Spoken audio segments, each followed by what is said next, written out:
Olá, tudo bem? Tudo na paz com você? Bom, amar é a base da nossa missão, mais do que isso, da nossa existência. Eu sou Anderson Barros, sou pastor e juntos vamos trabalhar esse grande mandamento do Senhor, o amor.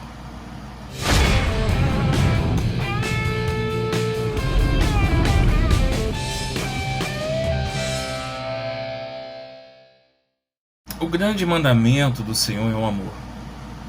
E o amor está esfriando, está cada vez mais distante o conhecimento dele. E Jesus, em resumo a toda a lição, ele trabalha como grande mandamento o amar. Ele trabalha como resumo o amor a Deus e o amor ao próximo. Lá em Mateus 22, 36 a 40, ele resume os mandamentos de Deus que foi direcionado em Moisés. Primeiro, mestre, qual é o grande mandamento da lei? E Jesus, ou seja, uma pergunta para ele para escolher qual daqueles mandamentos ali, dos 10 que Moisés pegou das tábuas, que os judeus, os hebreus ali, trabalhando cada vez mais as leis, direcionando para os fariseus, porque havia ali um conceito dos saduceus e fariseus de como é o comportamento daquele que é santo. Então a pergunta é feita nessa conotação. Aí Jesus disse: amarás o Senhor teu Deus de todo o teu coração, de toda a tua alma e de todo o teu pensamento. Este é o primeiro e grande mandamento. Ele resumiu os 4 primeiros aqui, né?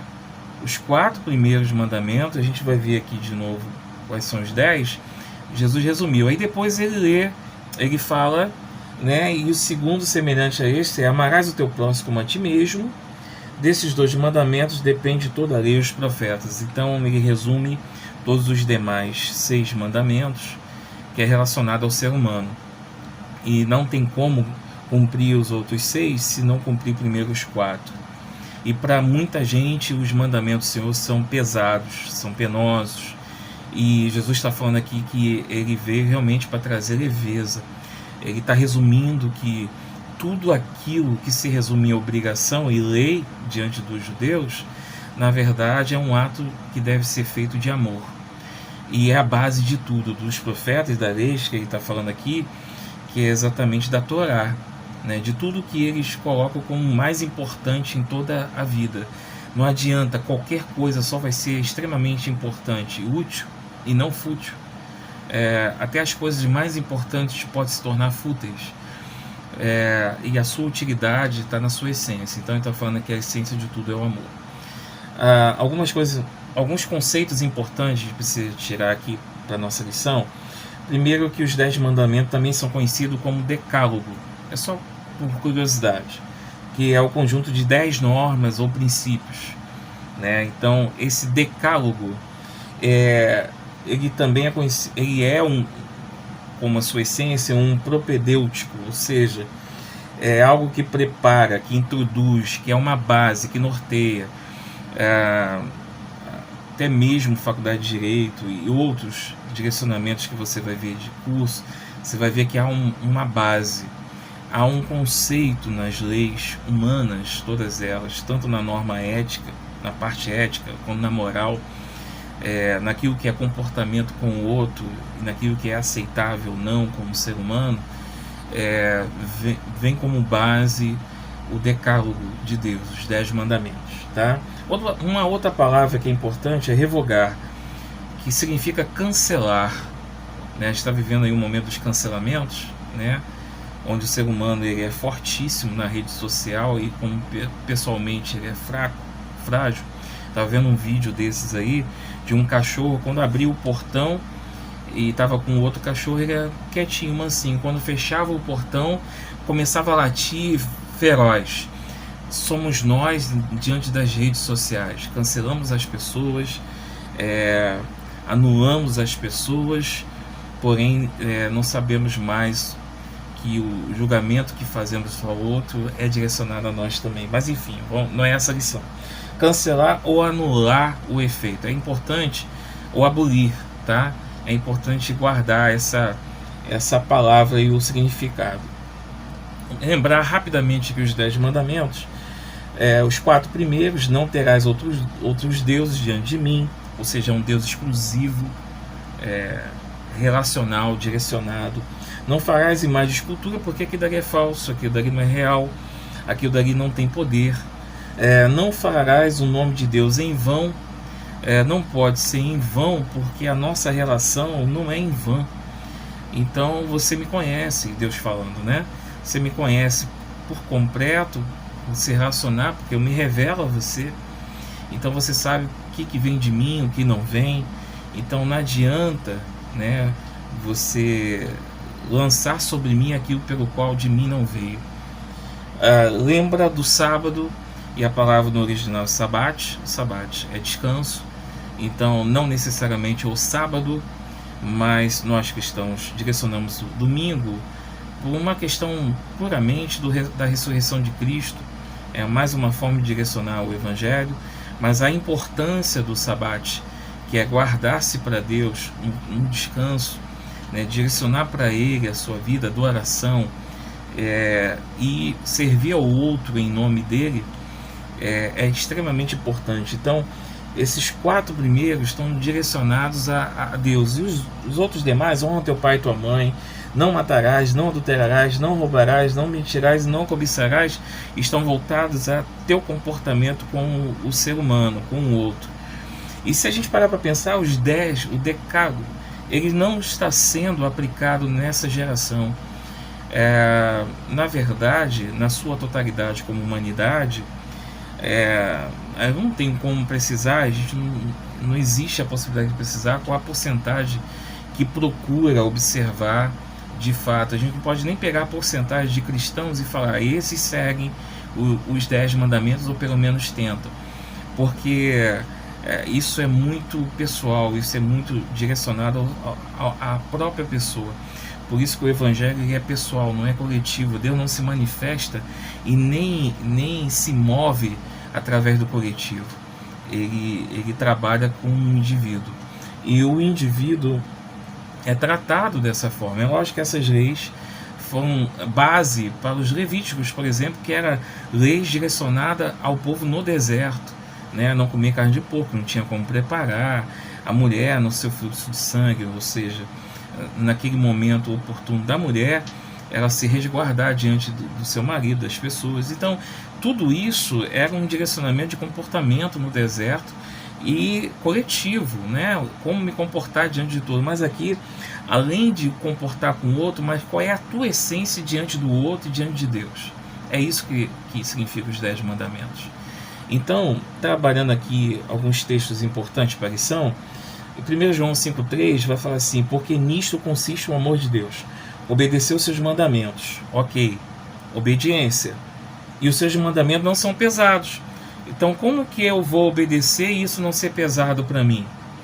Como que eu vou fazer a vontade de alguém, mesmo que isso, na maioria das vezes, vai sobressaltar a minha vontade?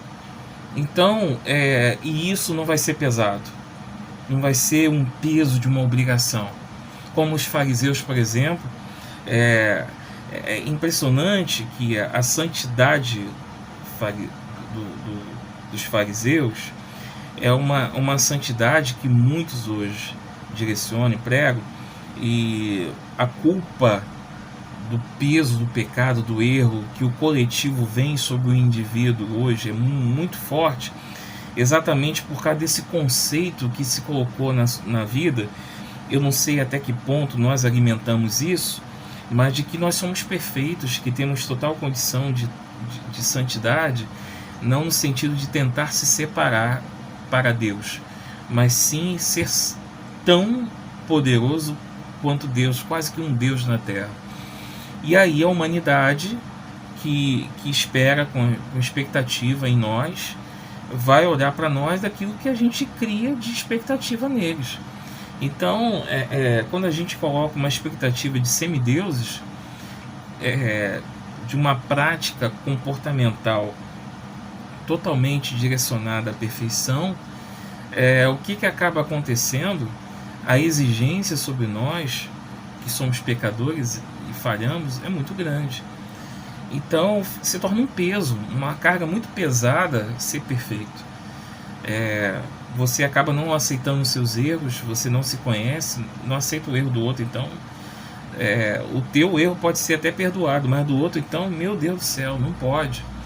Então a gente não consegue amar o outro, não consegue achar perfeição no outro, nem em nós mesmos, e diante de Deus somos considerados que há um sacrifício a ser feito a cada dia, a cada momento. Então fica pesado demais. Isso não é um tipo de relação que Deus quer conosco. Por isso que os seus mandamentos não são penosos. É um direcionamento para a nossa vida, é um manual para a nossa existência. E a base desse manual, desses mandamentos, desse decálogo é o amor, né? O decálogo é a base da humanidade, mas a base do decálogo é o amor. E Deus nos ensina o que é o amar. Não pense que vinha abolir a lei e os profetas, mas vinha abolir, não vinha abolir, mas cumprir. Mateus 5,17, ele está falando exatamente sobre aquela palavrinha que nós vimos aqui, que é revogar, que é cancelar ou anular o efeito. Deus não quer cancelar ou anular o efeito da lei, e sim mostrar para a humanidade como é trabalhar com essa lei de Deus, né? E aí ele traz aquele resumo para nós, que amarás o Senhor teu Deus de todo o coração, de todo entendimento, de toda forma, e ao teu próximo como a ti mesmo. Só é possível a segunda parte quando a primeira parte, que é a lição nossa, for total e forte. Então Jesus fez um resumo dos 4 primeiros do decálogo, né? Amarás por ser o teu Deus de todo o teu coração, de toda a tua alma, de toda a tua força ou entendimento. E aí tem alguns direcionamentos dessa parte aqui, amarás, né? Que é a primeira palavra que eu quero destacar. Essa palavra traz leveza à suposta obrigação, conota uma postura consequencial, né? Nós começamos a fazer coisas, né? Nós começamos a trabalhar situações diante dessa... Deixa eu desativar aqui. Diante dessa postura de amor. E fazemos aquilo pelo qual Deus nos orienta e direciona a nossa vida. Então é consequência. Outra palavra aqui é teu. A palavra teu conota uma exclusividade, um relacionamento afetivo, um emocional, é algo real e não é em vão, como eu falei, né? Então esse teu traz um relacionamento, então não é penoso por causa disso. Outra coisa, de coração, alma e força, um amor seguido de paixão, alimentada, conhecimento de causa, cheio de motivação. Os estímulos ao redor geram uma motivação muito grande. O que Deus fez na nossa vida, o que Ele faz na nossa vida, aquilo que a gente coloca como base na nossa existência, no dia a dia, traz sobre nós uma motivação interna, um estímulo externo. Então, amarás teu Deus de todo o coração, alma e força, é uma motivação que é renovada, alimentada, essa paixão todos os dias, né? Essa é a misericórdia do Senhor. Se renova a cada manhã o nosso coração, a nossa paixão, né? A nossa alma, a nossa força também precisa ser renovada a cada manhã. Segundo, ações e reações diante do grande mandamento, a tendência é contrária na humanidade hoje, tá? Então, amarás é mais que uma mera obediência, mas é um sentimento, tá? Esse amor aqui é mais do que uma decisão, ele é regado de sentimento. Há um envolvimento com Deus. Amarás não apenas um sentimento, mas também um entendimento. Então, ter uma compreensão de quem é Deus está nesse amor, do que vem dele, qual é a vontade dele. Terceiro, amarás não apenas o entendimento, mas a prática. Ou seja, esse amor é tão grande que ele transborda de nós.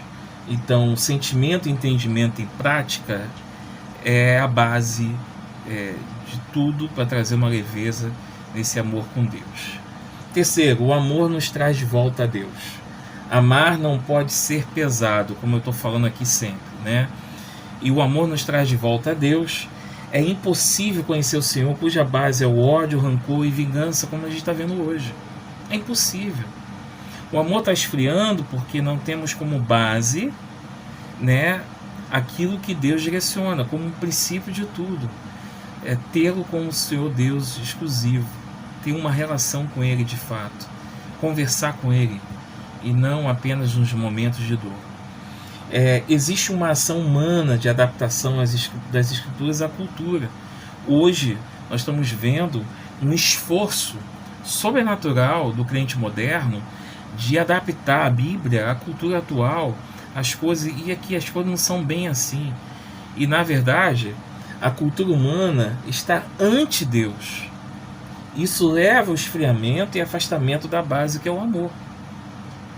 Então, se a gente está se aproximando de algo que é ante Deus, não tem como a gente permanecer com amor a Deus, ou aquilo que é a nossa essência, e ao próximo. Então, por isso que a violência, o ódio, o rancor, fica como base. E por último aqui, somos inclinados para o mal. Como amar a Deus e aos outros dessa forma? É uma pergunta que é feita. O mal nos deforma quando não tomamos, está faltando um nãozinho aqui, a forma de Cristo. Então, somos deformados ao mal quando não tomamos a forma de Cristo. E não tomamos a forma de Cristo porque há uma rejeição a Ele. Então, quanto mais a sociedade se afasta dos seus desígnios, do seu direcionamento, a Bíblia é mais atual do que o jornal de domingo que vem. Ela direciona como tratar a esposa, sogra, genro. Ela direciona como tratar o dinheiro. Ela direciona, isso traz paz. Um coração em paz se relaciona com Deus, assim como com os homens. Então a gente está sem paz de espírito. Estamos numa correria de semideuses sem poder algum, tá? E aprendendo com Paulo, né, tem 1 Coríntios 13:1, só para vocês entenderem: ainda que eu falasse a língua dos homens e dos anjos, se não tiver amor, serei como um sino que ressoa e como um prato que retine. O sino que ressoa só ressoa porque nada está contido nele, e o prato da mesma forma é vazio.